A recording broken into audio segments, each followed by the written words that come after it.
Okay, so welcome to today's Attaining the Worlds Beyond review. We are reviewing chapter 24, and the topic is faith.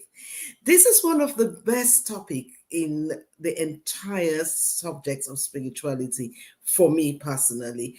But when I started looking into this chapter, the first disappointment I have was it's a short chapter. It is very short. Why is it so short? Then, on reflection, I realized, well, we have been in almost all the chapters that we have been reviewing, faith has always been mentioned. So I thought perhaps that the reason why, by the time Dr. Laitman got to chapter 24, he thought perhaps it just needed to add something more about faith that wasn't mentioned.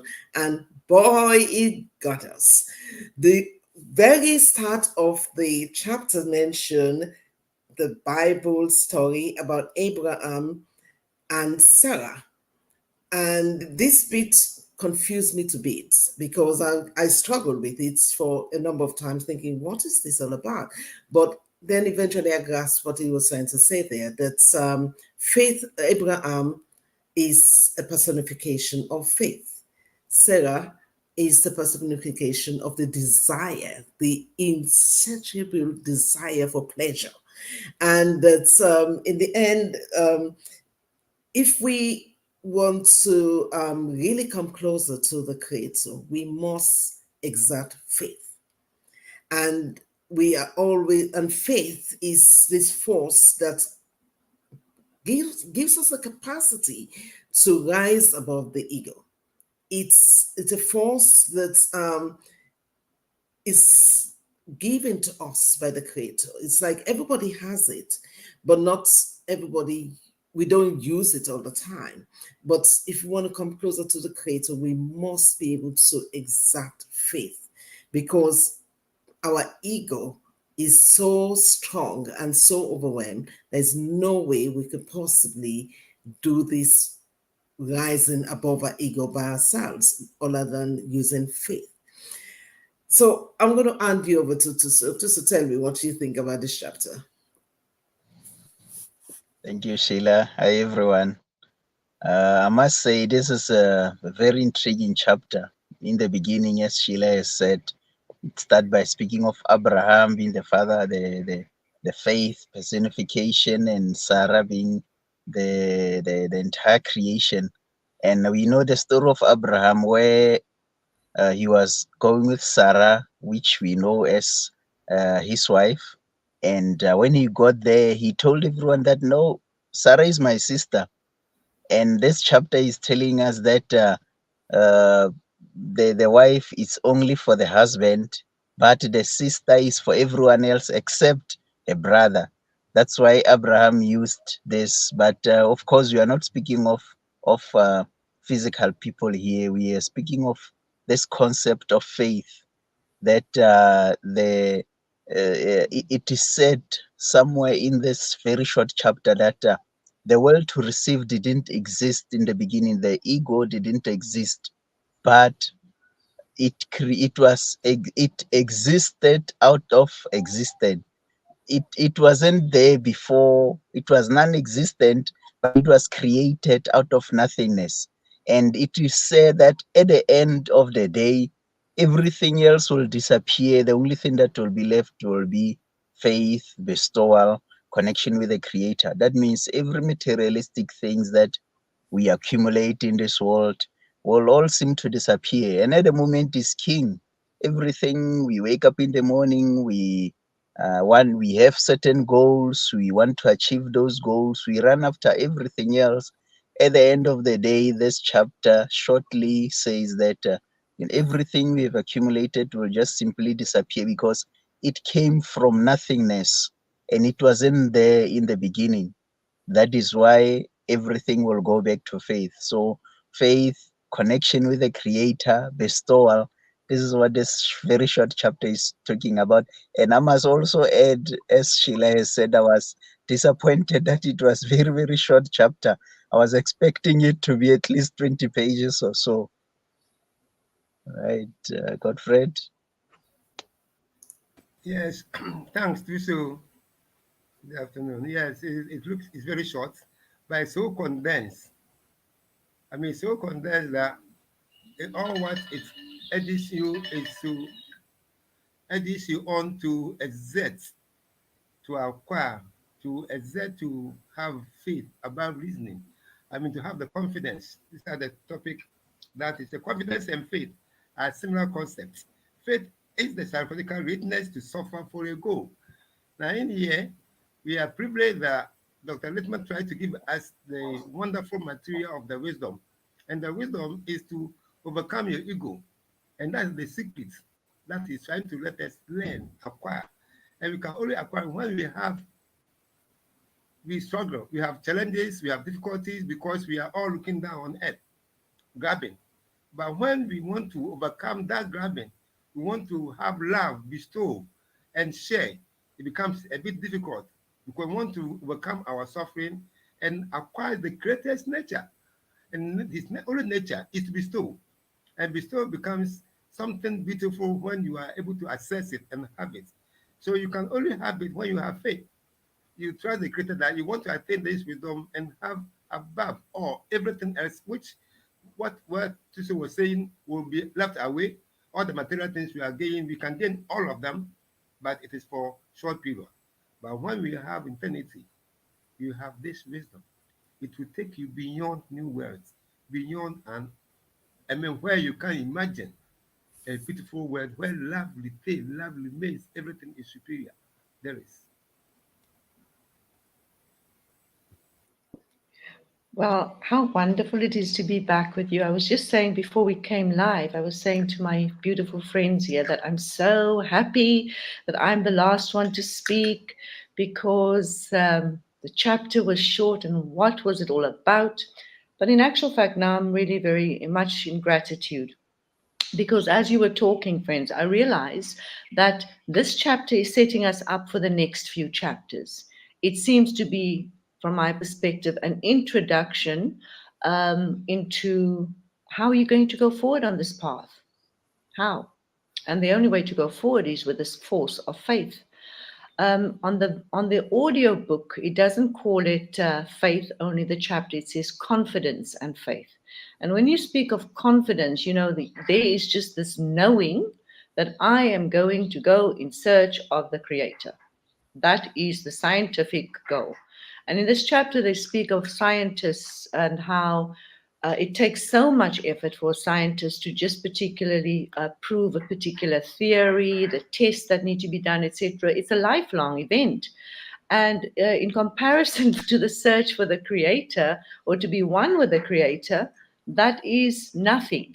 So the persistence is necessary, the absolute confidence that there is something out there that you wish to discover.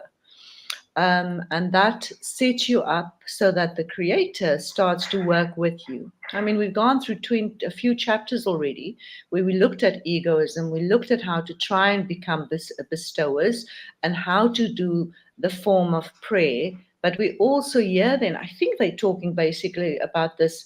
There's being spoken of, Dr. Laitman speaks of the surrounding light.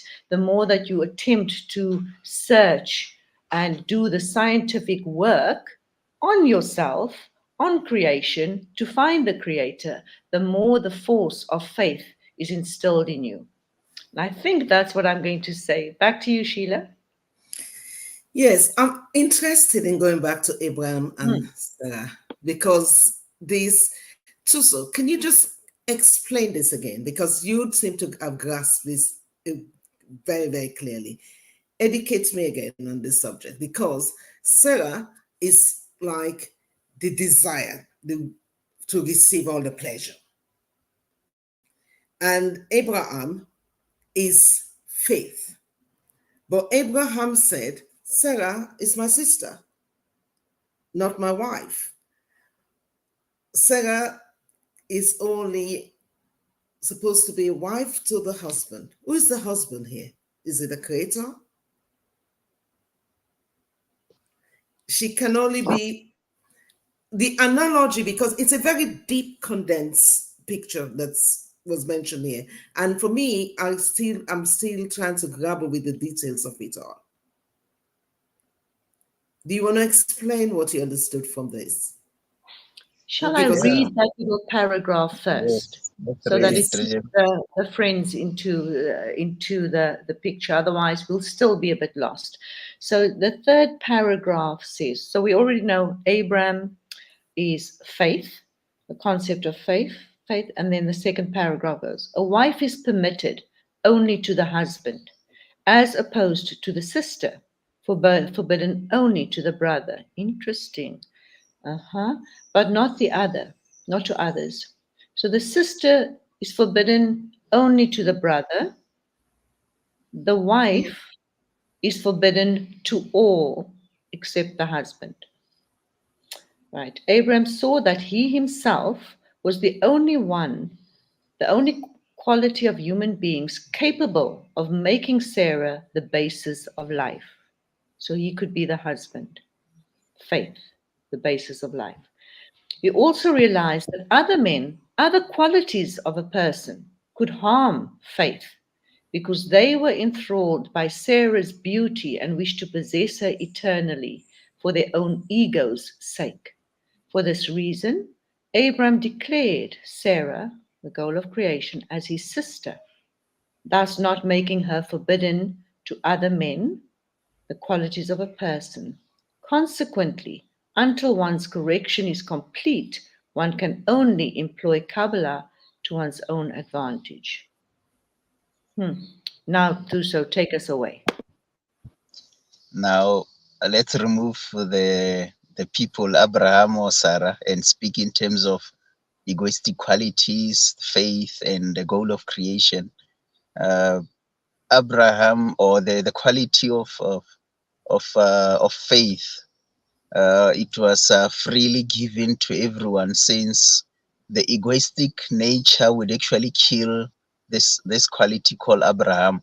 That is why Abraham said, Sarah, the goal of creation is for everyone, so that the egoistic nature can grow with it up to a certain point, can enjoy it. Because if we follow the analogy of the story, the egoistic nature would kill the faith if faith would only say the goal of creation is for itself only. That's why it says at the end, the egoistic nature will disappear. But for a time being, let us lie to it and say, it's also part, you can also use it for now. That's what this short analogy is saying. Faith, in order for it not to die, it has to say the goal of creation, egoistic nature, enjoy it. That's how the world has been revolving ever since the beginning of time, to push us to a point where we can begin to study Kabbalah and now really know that the goal of creation is for faith, is the basis of it is actually faith, the wisdom of Kabbalah. Tell us, Wow. you something, you want to say No, wow, something? wow. Oh, the image came up of this concealment that Abraham had to hide his real connection with Sarah, the real, that they together you would get to the spiritual, you would get to the creator. But first we have to go through this entire lifespan, this entire creation, and all of the desires we have. And even though it's all egoistic, underneath that, the principle is still that of the creator at play, faith at play. And one of those times in the future, we will be able to expose and reveal all of that for what it truly is. wonderful. Wonderful. The whole concept of faith described in this way was very, very profound for me. And I thought perhaps that was why the chapter was so short, because it took us to a different depth about faith. And I thought I found it profound. And but then there's the bit to do with the scientists. I remembered yesterday I was reflecting on this and said, well, yes, Dr. Lighton says that the scientists will only be able to do scientific experience in this world because it's materialistic, and the expectation from this world when scientists engage in any form of research and development is for the benefits of the ego. We want something from it. Whereas science do not touch Kabbalah.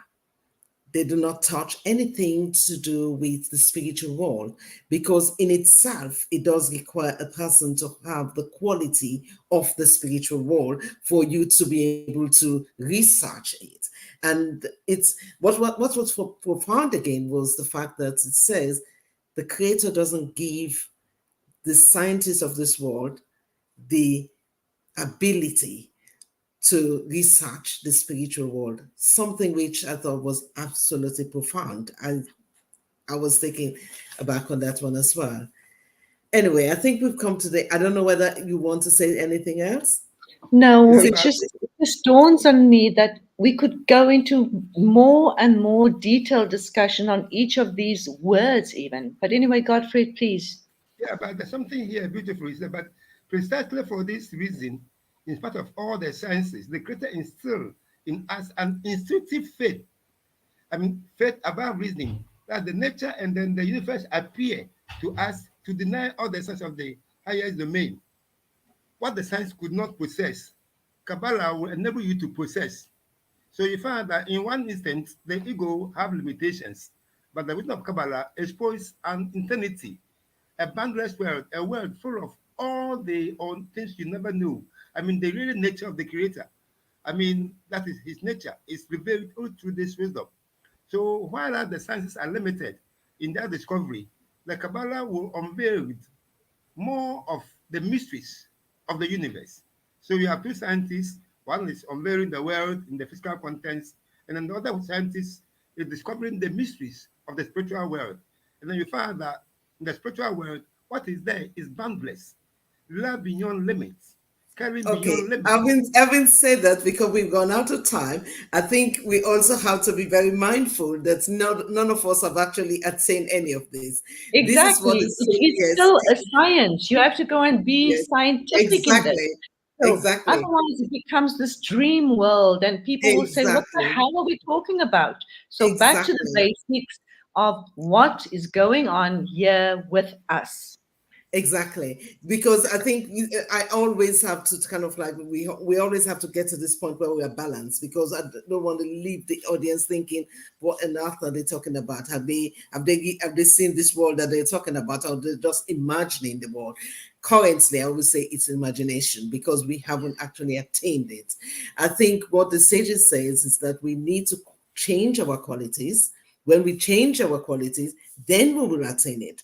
But that's what the book says.